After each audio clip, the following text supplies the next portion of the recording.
We all know that Tekken isn't exactly a masterpiece when it comes to storytelling, but I've been focusing on a lot of bad stuff lately, and honestly I love Tekken. So for the first video of the new year, I wanted to shed some positive light on the game's story. Now there are a lot of good stories in Tekken. Some are funny, some are so bad that they're good, Stupid woman!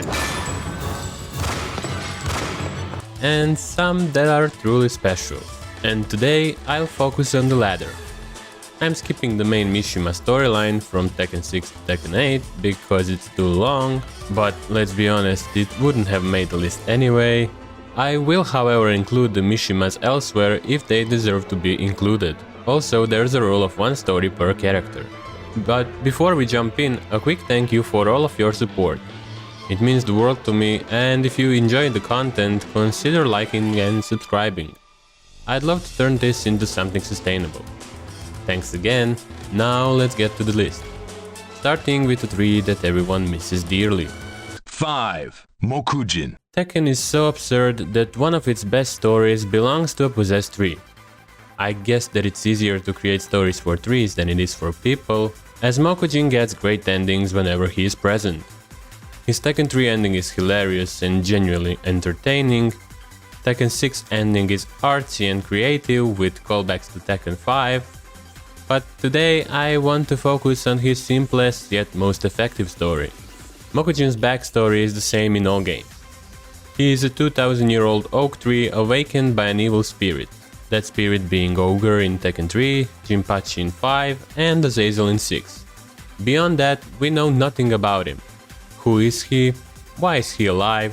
What's his purpose? Nothing gets revealed to us. We only know that he just wants to go back to being a tree.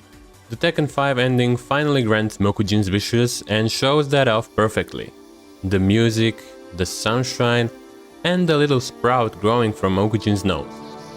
It's oddly emotional and beautiful. We need Mokujin back in the series as he's hard to mess up, whether it be story or design wise. So why not have him? At least if you can't do that, please give us a costume, guys. I know that I'd wear it, and as cool as that be, we need to move on.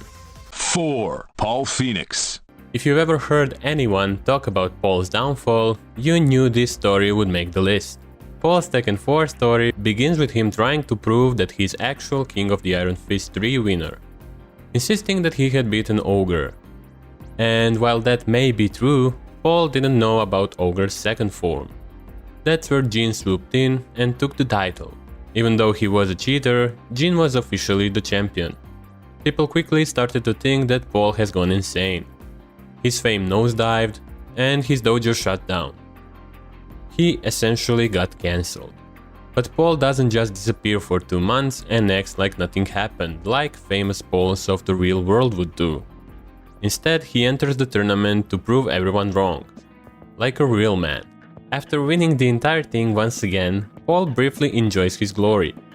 But something feels off. Seeing martial students and his own photo in the dojo reminds him of his roots. Paul realizes that he's not some posh showboat. He's just a guy who loves Harleys and Brawlies. I'm sorry about that one, guys, but please don't leave. I'm begging you.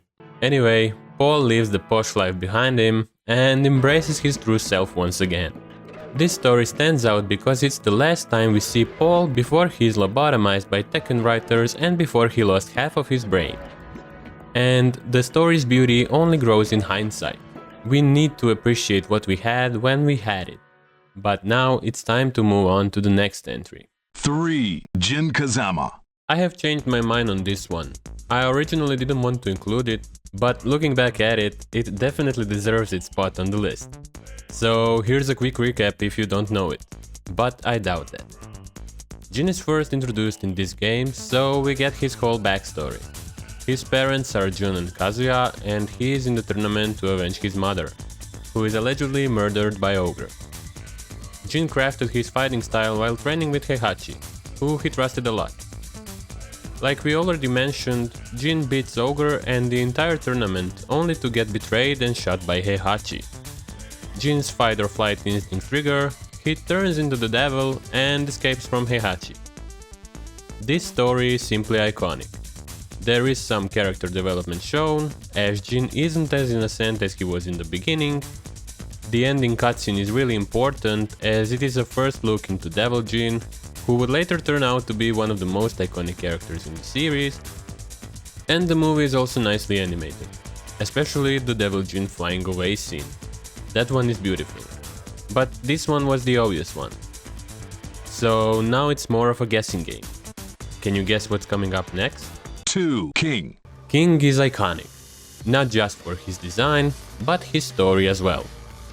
While King 1 was really cool, being a priest turned wrestler that funded an orphanage, it's the second King that actually has the best story of the series in my opinion. In Tekken 4, King seeks revenge against Marduk, who killed Armor King during a bar brawl. Sounds simple enough, so why is it on the list? I know that there have been multiple revenge attempts in Tekken games and that this isn't anything new.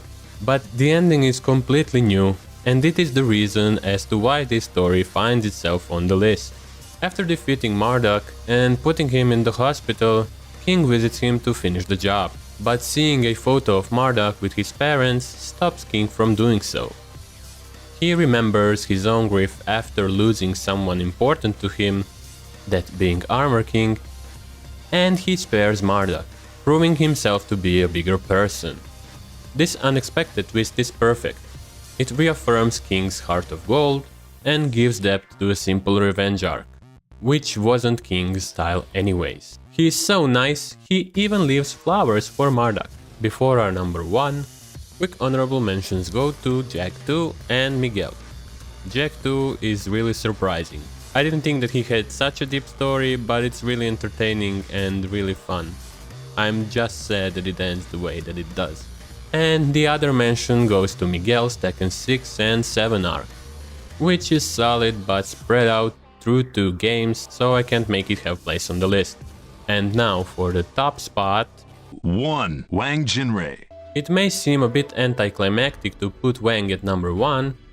I know that you might have expected Kazuya Heihachi or someone closer to Mishima's to be here, but if you know Wang's Tekken 5 story and the beautiful scenes from it, then you know that this was an easy choice for number 1.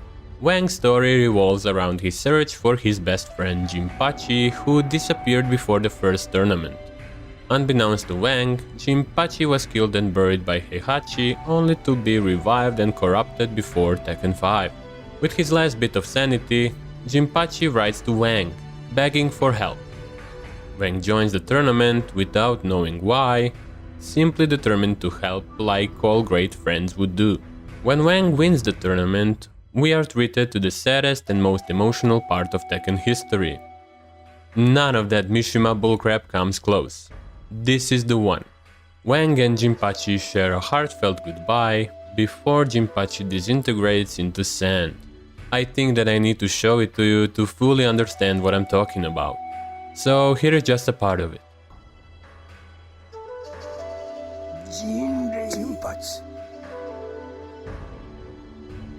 今一度杯を酌み交わしたかったが残念ながら迎えが来たようだ親友よさらばだ嬉しかったぞ